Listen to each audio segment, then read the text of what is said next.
I feel the Spirit moving in me. I feel the Spirit moving in me. Are y'all good? Are you happy to be here? Ooh, are you happy to be on Maui? Ooh, how's it get any better than this, huh?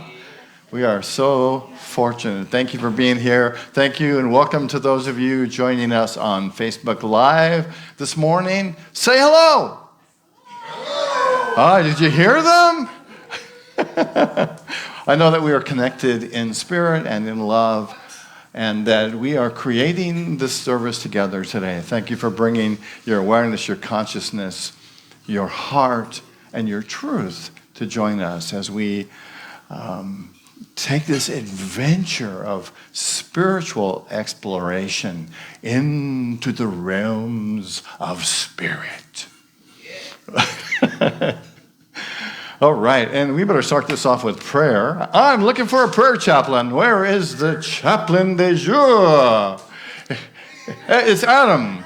Let's give Adam light play. Welcome. My fan base. I didn't even have to pay him very much. All right, how wonderful to be here. Thanks anybody joining us online. Thanks for everybody right here in the room. And the way we pray in is we start off by acknowledging that God is infinite. Whatever you call that infinite source, that energy, we know that its power is love and connection and wholeness. It's what was there before the Big Bang. It's what made up every atom.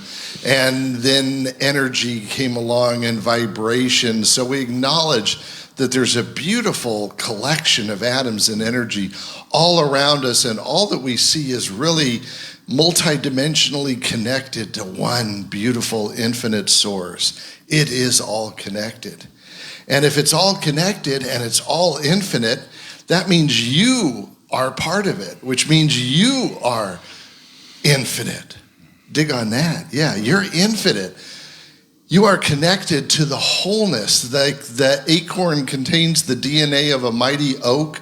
Within your center is everything that is in the universe is vibrating inside of you. So when we realize that we are connected to an infinite source and we are part of that, we know that the dreams and the desires in our heart are a message from the wholeness. It's an agreement we had with the rest of ourselves to come here to this Maya, to this beautiful Maui and this interesting planet with all its possibilities. And we said, yes, I will show up to be a reflection of the source.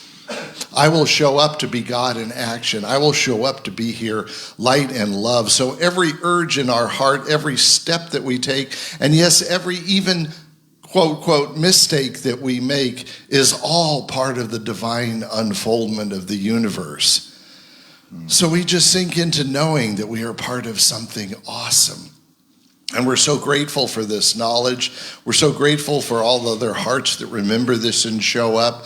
And we're so grateful for the opportunity to share this truth with our brothers and sisters and remind each other of what we really are. And so it is. Thank you. I'll tell you, we've been prayed in, haven't we? Woo!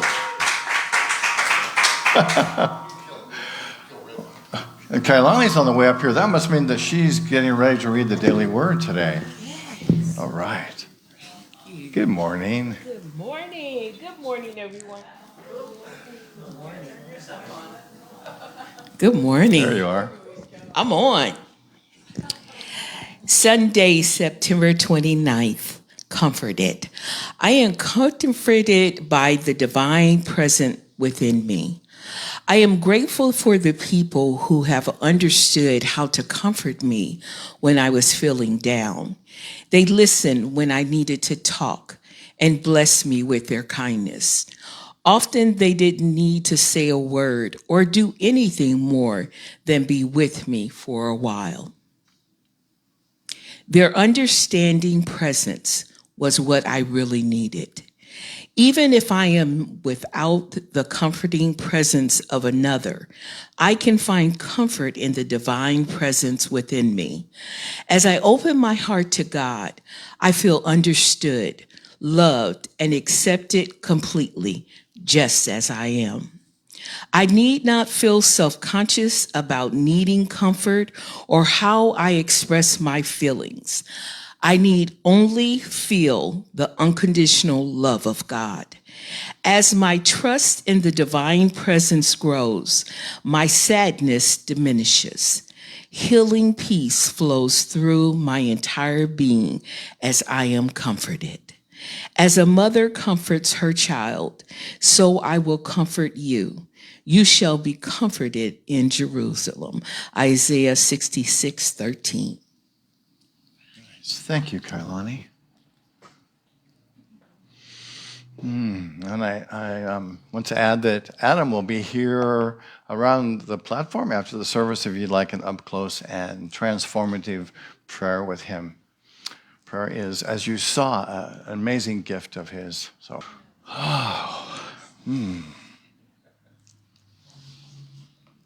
Well, some of you might know who Byron Katie is. Anyone know who Byron Katie is?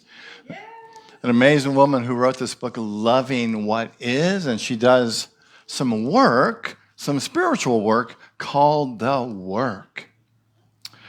You know, back in 1986, Byron Katie was conflicted. She felt that she was a victim of her life. She is quoted as saying, "Life is hard. I'm not good enough. They just don't love me." And this was a story that she was telling herself. And that story led her to a halfway house where, in despair and in depression, she says, I found myself on the floor in this halfway house, crying, being afraid, not feeling alive, not feeling worthy, not feeling the essence of life. And then she said, almost like magic, something happened to me. And I started to realize that it was my thoughts that were creating my suffering. That I realized that every painful thought that I was having was just a story that I was telling myself. And she says, my transformation began as I began asking myself, is this real? And I began to question my thoughts. So the purpose of this talk is to explore our blind spots, right? We all have thoughts and beliefs and feelings that are sort of out of the scope of our vision. And they're thoughts and feelings and beliefs that affect our lives and keep us from being all that we can be. Keep us from being these amazing spiritual beings that we are. That some part of us knows, some part of you knows that, right? Maybe it's a little part.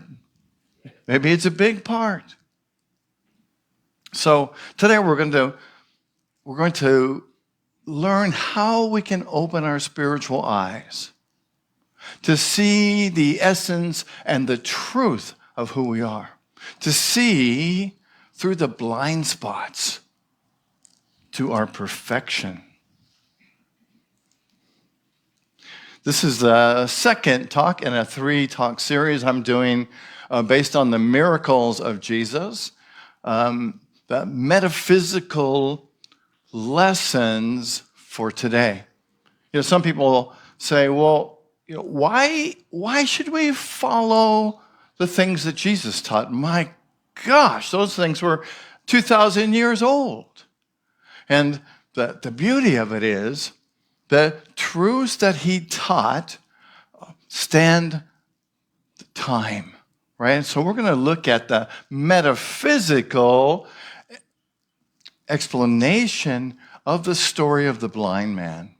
And we're going to look at how does this story apply to us today, 2,000 years later?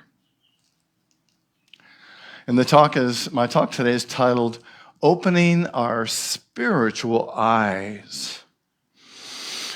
So let's just take a breath and breathe into that. And I invite you just to be open and receptive to who you are, what we're going to talk about, and be willing to experience perhaps a different understanding of this story, perhaps different than you've heard it before, and to let this 2,000-year-old truth, and probably even older than that, resonate with your soul to open you and me and all of us to transformation today. So you might remember, Jesus was walking through Jerusalem with the disciples, and they came upon this blind man who had been blind from birth. And the disciples asked an interesting question. They said, "Who sinned, Jesus? Was it this man or was it his parents that caused him to be blind?"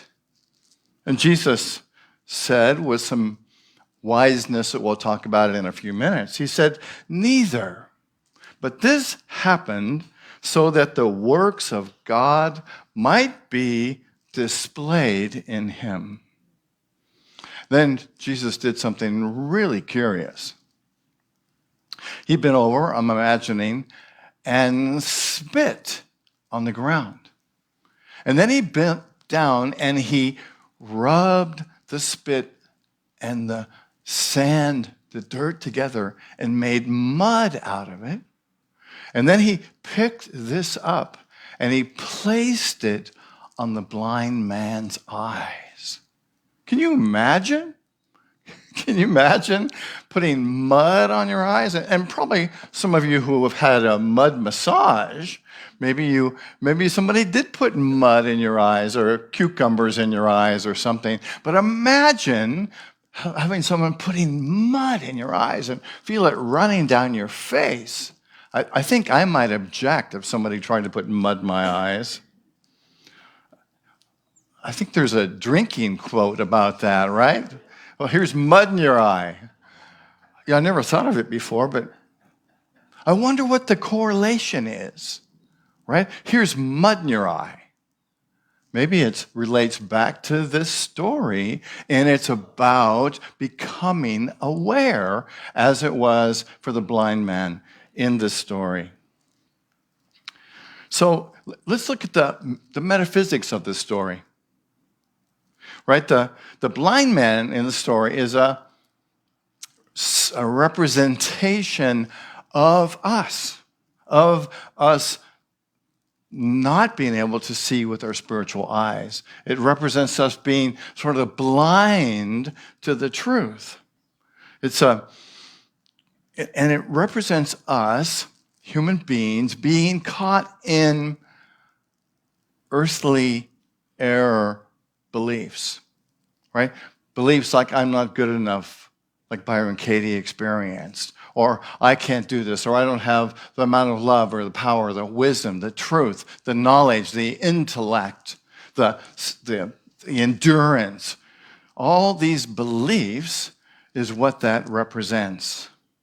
And the disciples' question reflects what we do when we have a difficult situation. We often try and do what with it?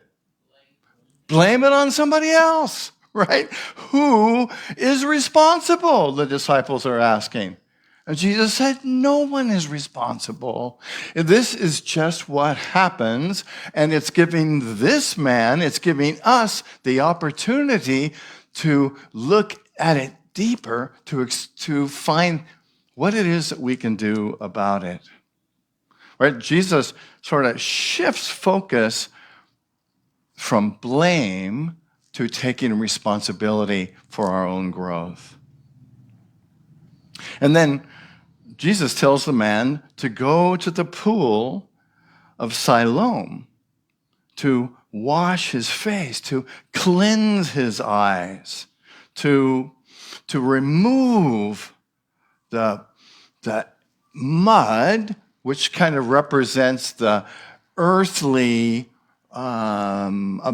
blindness, the blindness that we have if we listen to the ego and to the thoughts of others and try to blame it on somebody. It helps us to see through the mud. Once the blind man is able to wash away the mud, he's able to see clearly. He's able to see for the first time in his life. Ever had that experience? I can think of a couple times for me when I first heard that the presence of God is everywhere in the universe, not on some cloud, it changed my life. True for you. It's like, wow. It just expanded my vision.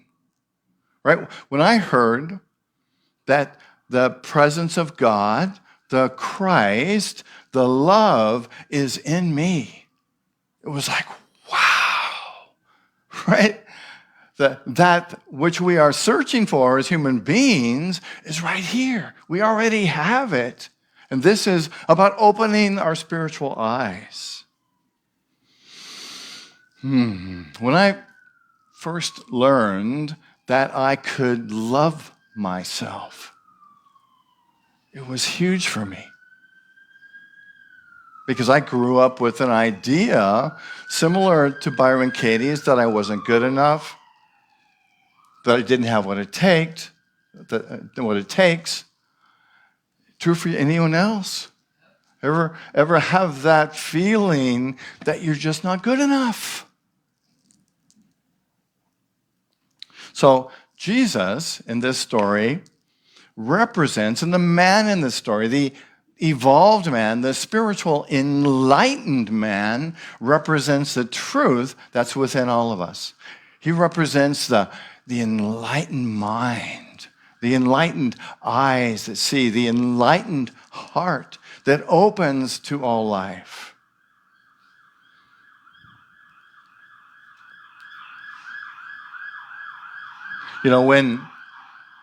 When Jesus tells the disciples that no one sins, he's reminding us of our responsibility to open our eyes to a greater understanding. And he's reminding us that the challenges in our lives, the difficulties, even the blindness that we experience is here to offer us transformation. That even the most difficult things that we face are actually gifts to open our eyes to the essence and the truth of who we are. Like the blind man, we all have areas in our lives where we can't see. So I'm hoping today that through this, we'll begin to take the mud away to experience, so you'll be able to take the mud away to experience your fullness. There's a number of parallels between Byron Katie and the blind man. Both were trapped in darkness. Both were dealing with the literal versus the spiritual. Katie realized that the thoughts that she was having, not her life, caused her suffering, not her worthiness. And it's so much a part of what we talk about is how can we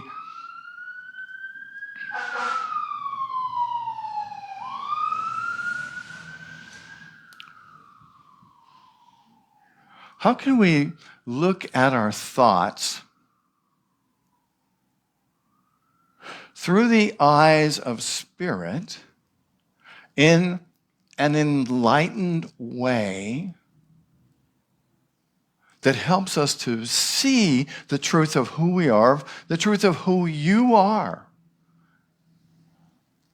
so that you can see and know your fullness. I really believe that was Jesus' entire message, was to say, all the things that I'm showing you, you can do. You can be, you are this enlightened individual. You just need to see it, to know it, and believe it. So, what if you say to me, and I've had people tell me this before, Rev, I'm just not willing to go through the work, right? This path that we're on, is it an easy path? It's not.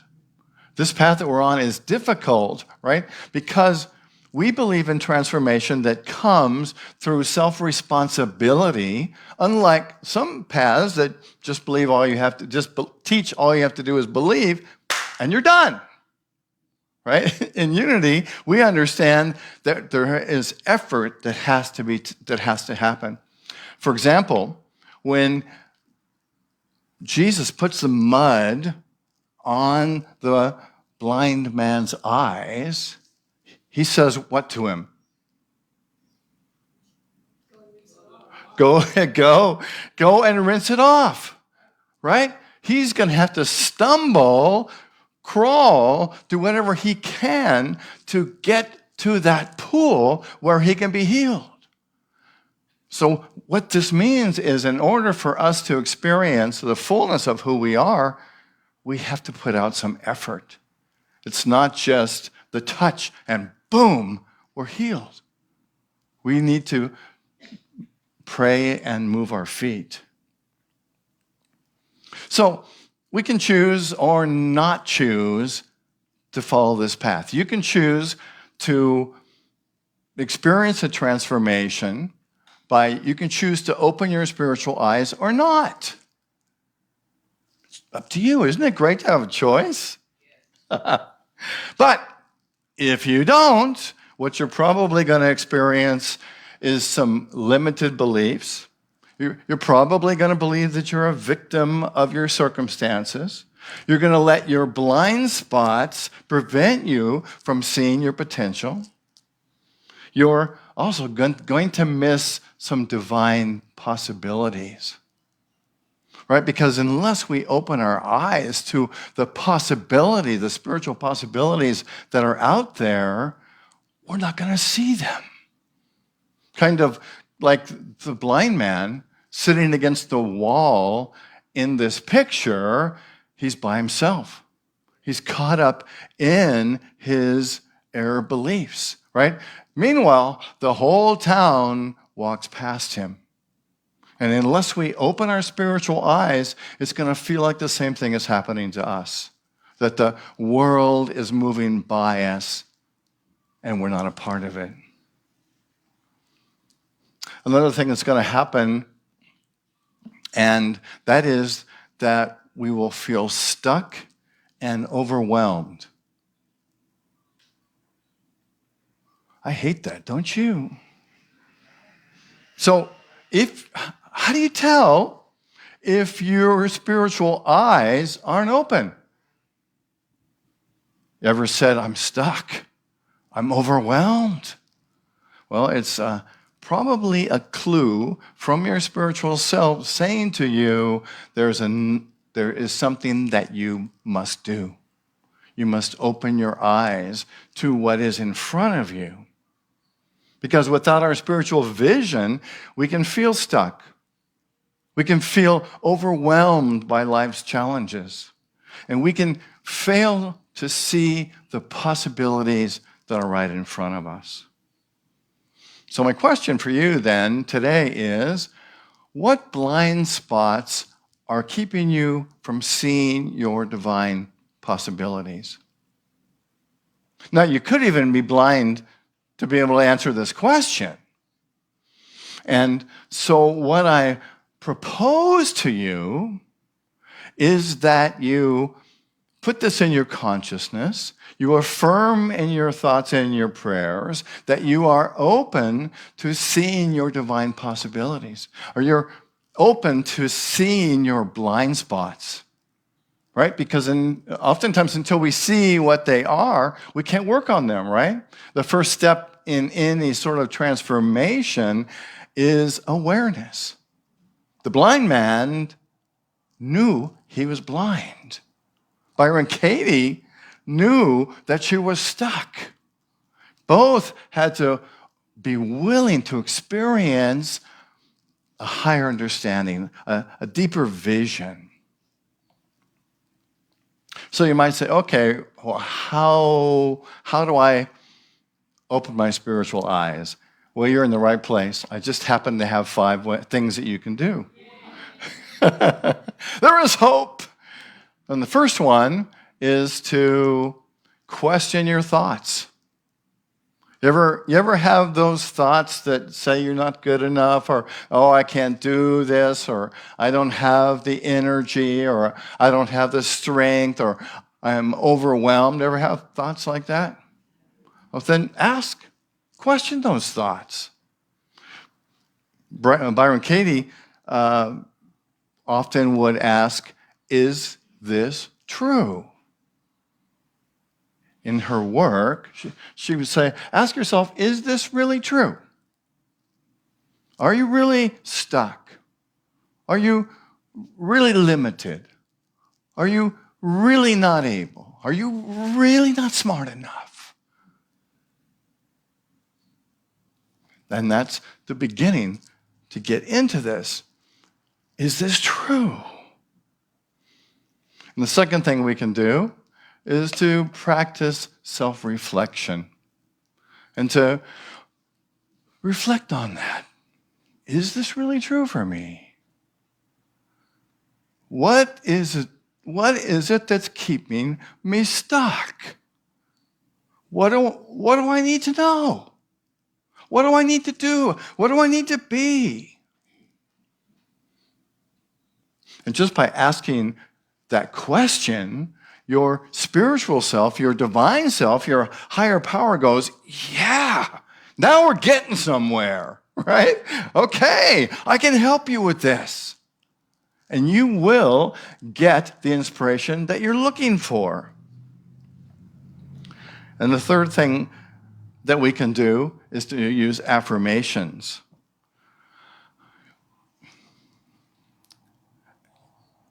Affirmations are so simple, but they're so powerful, right? Because our affirmations remind us of the truth of who we are. They remind us that we're powerful. They remind us that we have the ability to experience the fullness of our life. I like the affirmation, I am open, or I am willing, I'm open too. My eyes are open. My eyes are open, and I'm willing to see with spiritual clarity. How do you think your divine self responds to that? If you say, you know what, I'm open. Okay, Spirit, I'm open. Let me know what I need to know. You think Spirit's going to withhold that information? Not at all. I am open. I am willing to see with spiritual clarity. Say that with me. I am willing to see with spiritual clarity. Because that's the truth of who you are.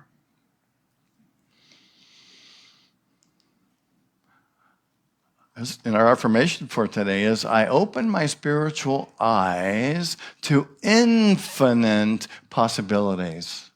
Think about that for a moment. Be willing to have that happen. Breathe into that. And let's say it together. Together. I open my spiritual eyes to infinite possibilities. You think your higher self heard that? Sometimes it takes a few times. It'd be great if affirmations worked first time every time. But sometimes we have some unconscious resistance, right, to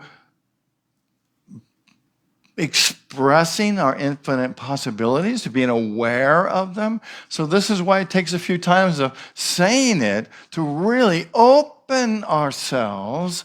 And it's almost like this idea has to work its way into our belief system, right? Till we totally believe that it's possible before it can happen, right? Because we can have those blind spots. And one of the beautiful things about affirmations is they help to clear away the blind spots. They help to take the mud from our eyes so we can see clearly.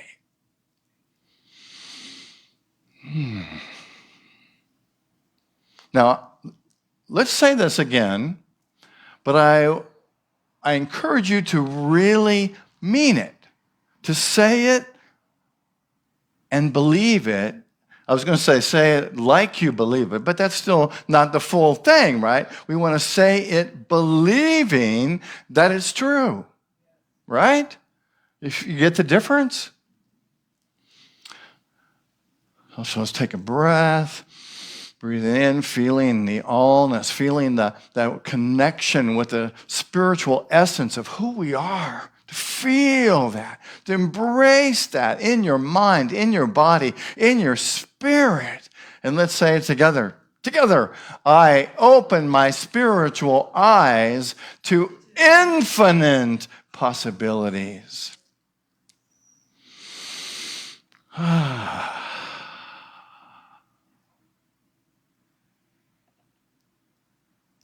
And the next thing we can do is to practice meditation and stillness.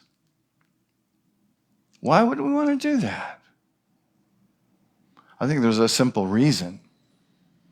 Because, again, we're conditioning our belief system to know that we can have access to all that Spirit wants to deliver to us. It's easy to avoid that by staying so busy, right? And sort of pushing these ideas away. But if we practice meditation and stillness, it helps us. We're kind of like saying, I was reaching for my cell phone, but it's not here. But it's like, okay, Spirit, my cell phone is on. Right? You got my number, and I'm here, and I am willing to listen and participate. I am here. So meditation helps us develop that consciousness to be aware, to be able to listen. And the fifth thing that we can do is to practice forgiveness as a path to clarity. And this is really about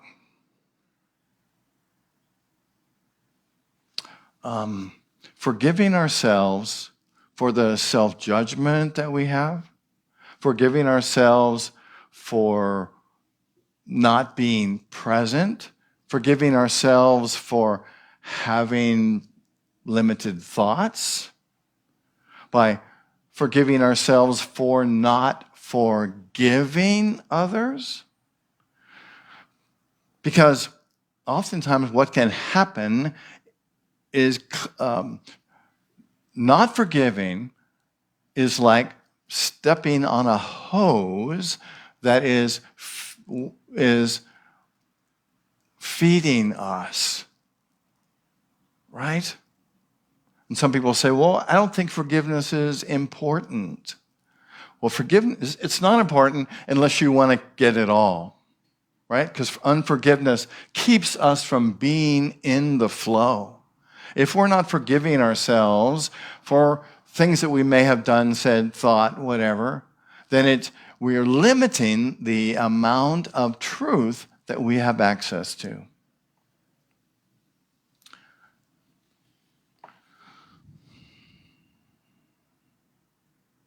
So these practices help us to dissolve the blind spots so that we can see life with more clarity.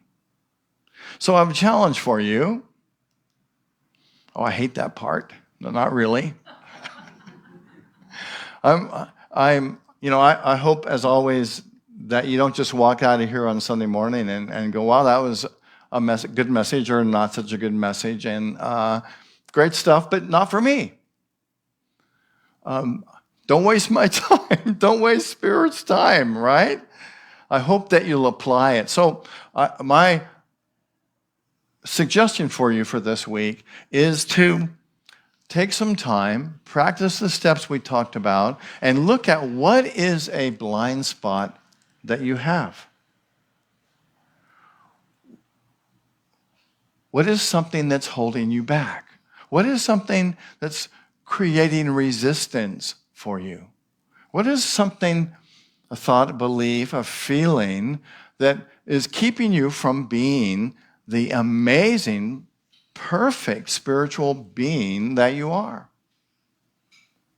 Where does that thought, I can't do this, or I won't do this, or I resist doing this, where does that show up for you? Because those are just thoughts. You know, I notice sometimes that I have resistance to doing something. You know, it's kind of funny. I mentioned this to Adam yesterday when we were praying together, that sometimes I have resistance to even making a good cup of coffee. Silly little thing, but I noticed I had resistance to doing something that I really enjoy. And once I let go of the resistance, making the coffee was easy, right? We have resistance to things, and it's just a thought, right? We might say, I can't do that. I will never do that. That takes too much work. But what takes work is letting go of that thought. It's the thought that keeps us, not the activity itself. You ever noticed? Sometimes we think, I can't do that. It's too hard. But then we realize when we get into doing it, what happens? It's easy. And you think, wow, why did I have so much resistance about that? It's really, most of the things that we deal with in life aren't that hard. What's hard is to recognize the thought and to let go of it and just say, thank you. You don't serve me anymore. You have no power over me. This thought that you're having that is holding you back has no power over you. It's just a thought.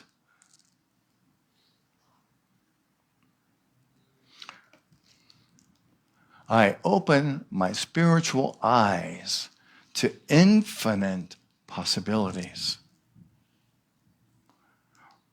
Rumi said, your task is not to seek for love, but merely to seek and find all the barriers within yourself you have built against it. Wow. Take that in. He says, your task is not to seek for love, but merely to seek and find all the barriers within yourself that you have built against it. All the doubt, all the fear, all the thoughts that keep us from being totally present, keep us from opening our spiritual eyes. So often they're just thoughts. They're just words. The divine possibilities for you are always present. They're present right now. They're present tomorrow. So I invite you just take a breath and follow Rumi's advice and look for all the barriers that keep you from being the most amazing, the most beautiful, the most loving, the most powerful expression of spirit that you are. And when you do that, you will open your spiritual eyes and experience and express the love, the light, the truth, and the power that you are. And so it is. I invite you to close your eyes and take a deep breath and breathe in.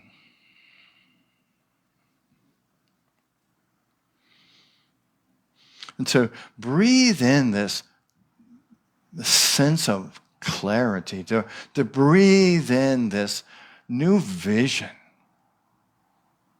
to imagine that your Christ self has touched your eyes and removed the mud from your eyes. Imagine that you have been washed by the pool. Imagine that your heart and mind are open and absorbing and expressing the light.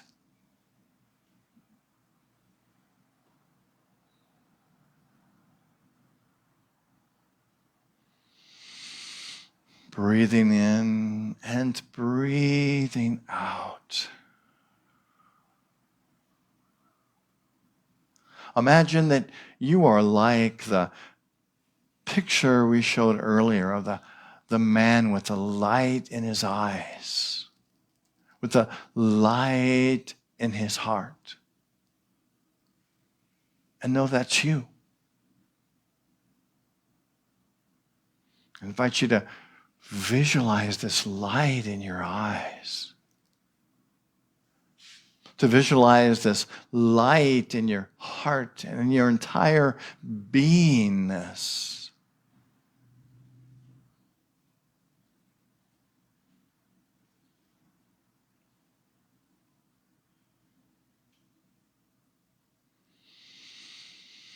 And hold that vision for a moment or two in the silence.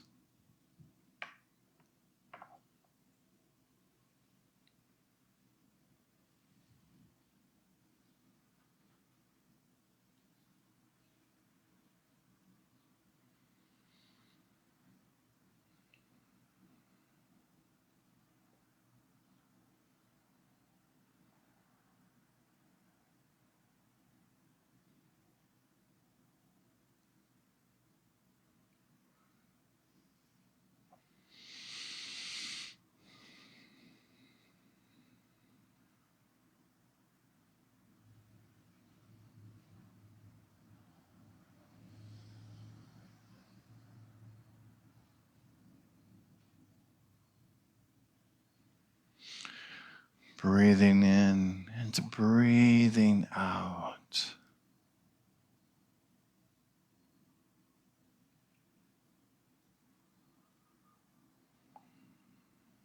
Imagine that you go forth from today out into the world, into your life, seeing with these eyes.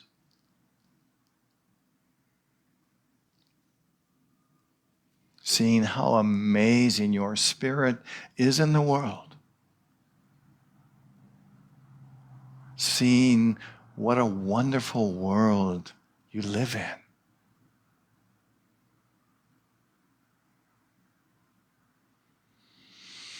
Breathing in and breathing out. And I invite you to begin to bring your awareness back to this moment. And next week is the final week in our talk based on the miracles of Jesus, Metaphysical Lessons for today. And we're going to look at what I'm calling spiritual food for the soul. And so we're going to look at this metaphysical story of Jesus and the disciples feeding the 5,000 with just a few fish and just a few loaves of bread. And the message will be to help inspire you to realize that whatever gifts you have, similar to the fish or to the bread, Spirit has offered them to you so that they move through you so that you can have an amazing impact on the world, on your life, on the people in your life, in the same way that the bread and the fish fed those 5,000 people. So come back next week and we'll have some fun playing with this amazing teaching. So in the meantime, without doing anything further, why don't we all stand and we'll say the prayer for protection, and then let's form a circle in the middle and sing the peace song.